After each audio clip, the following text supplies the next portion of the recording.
সকালের জলখাবার দিয়ে দিনটা শুরু করেছিলাম বন্ধুরা। এই জলখাবারে ছিল ময়দার রুটি। অনেকদিন ধরে ইচ্ছে করছিল ময়দা ময়াম দিয়ে একটু রুটি তৈরি করি। কি বলো তো, আটার রুটি তো সবসময় খাই, কিন্তু মাঝে মাঝে একটু না ময়দার রুটি খেতে আমার ভীষণ ইচ্ছা করে। কি বলো তো, লুচির পরোটার থেকেও আমি খুব ভালো খাই এই ময়দার রুটিটা। নরম গরম জল দিয়ে এটা তৈরি করতে হয়। যারা জানো তো জানোই, আর যারা জানো না তাহলে কমেন্টে জানাবে, আমি অবশ্যই জানিয়ে দেবো কীভাবে এই ময়দার তুলতুলে রুটিটা তৈরি করতে হয়। সঙ্গে ছিল স্পঞ্জি রসগোল্লা, সেটা কলকাতার বিখ্যাত, তোমরা সকলেই জানো। আর তো শীতের বেগুন ভাজা হলে আর কোনো কথাই নেই, সকালের টিফিনটা বেশ শীতকালীন জমিয়ে যায়। তারপর বিকালে রান্নাবান্না শুরু, দুপুরে সেটাও তৈরি করছি একটার পর একটা মেনু।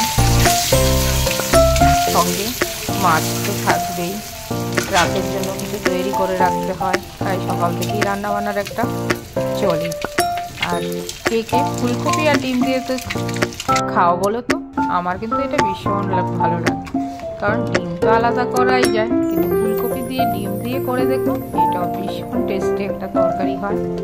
আর রুটি, লুচি, পরোটা, ভাত যে কোনো সঙ্গে এটা জমে যায়। আজকে স্পেশাল থাকবে একটা বেগুন পোড়া। আর এই বেগুন পোড়া সত্যি এটা সবারই ফেভারিট আশা করি। কি বলো তো, ভর্তাওয়ালা আবার যারা, তারা এই বেগুন ভর্তাটা খুবই ভালোবাসে। আমিও তার থেকে কম যাই কিছু, তাই বানিয়েই ফেললাম বেগুন পোড়া দিয়ে ভর্তাটা। এবার চলো কী করে তৈরি করি সেটা দেখাই। বেগুনটাকে ভালো করে পুড়িয়ে তারপর সেটাকে যেটা করতে হবে, ভালো করে উপরের অংশগুলি ছুলে ফেলে দিতে হবে। তারপর তোমরা চাইলে এটাকে ধুয়েও নিতে পারো এইগুলি ছুলে, কিন্তু আমি আর জল দিয়ে ধুই না, কারণ কি বলো তো, তাহলে জলসা জলসা হয়ে যায়। তার জন্য এটাকে আমি আলতো আলতোভাবে তুলে ফেলে দেব, তারপরে এটাকে মাখাবো। দেখো আমার তোলা হয়ে গেছে। তোমরা চাইলে এটাকে জল দিয়ে ধুয়ে নিতে পারো, কিন্তু আমি দিই না, কারণ আমার কাছে জলসা লাগে। তার জন্য এইভাবেই এবার এটাকে আমি আজকে একটু অন্যরকমভাবে মাখবো। কেন বলো তো, কাঁচা পেঁয়াজ, কাঁচা লঙ্কা আর ধনেপাতা তো দিয়ে মাখাই হয়, কিন্তু এইভাবে কি তোমরা খেয়েছো? পেঁয়াজ বেরেস্তা দিয়ে, পেঁয়াজ রসুন আর শুকনো লঙ্কা বেরেস্তা বানিয়ে রেখে দিয়েছি, এটা দিয়েই মাখবো। এটার টেস্ট একটু অন্যরকম, কিন্তু ভীষণ ভালো লাগে। তোমরা একবার করে দেখো বন্ধুরা, আশা করি ঠকবে না আমার কথা শুনে। তারপর এইভাবে মাখিয়ে নেবে টেস্টি টেস্টি করে। এক থালা গরম ভাত একেবারেই নিমিষেই উড়ে যাবে এই তোমার মাখা বেগুন ভর্তা দিয়ে। বেগুন ভর্তা বলো বা বেগুন পোড়া বলো, যাই হোক, একদম দুপুরের মেনুতে অন্য কিছু দরকার হবে না, এটা দিয়েই খাওয়া হয়ে যাবে। কিন্তু তা বলে কি চলে?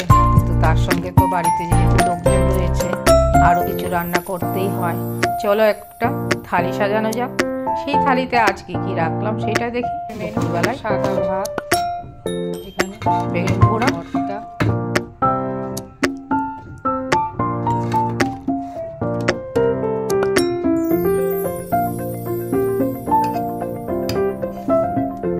এখানে রয়েছে ট্যাংরা মাছ,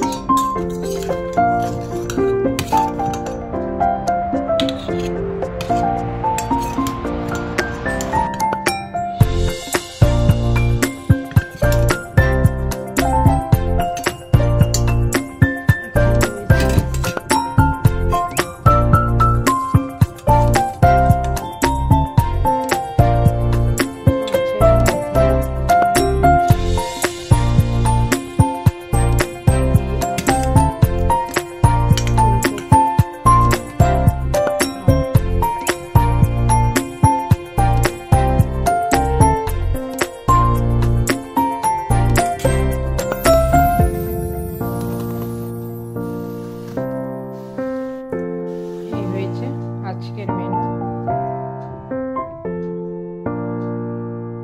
তারপর ডিনারে ছিল একটা মেয়ের হাতে তৈরি বাটার চিকেন, সঙ্গে ছিল রুটি। সেটাও রাতের ডিনার দিয়ে তোমাদের সঙ্গে শেষ করলাম বন্ধুরা। সকাল থেকে রাত পুরোটাই মেনু শেয়ার করলাম। যদি ভালো লাগে অবশ্যই লাইক, শেয়ার, কমেন্ট করে পাশে থেকো বন্ধুরা। অনেক অনেক ধন্যবাদ। সকলে ভালো থেকো, সুস্থ থেকো।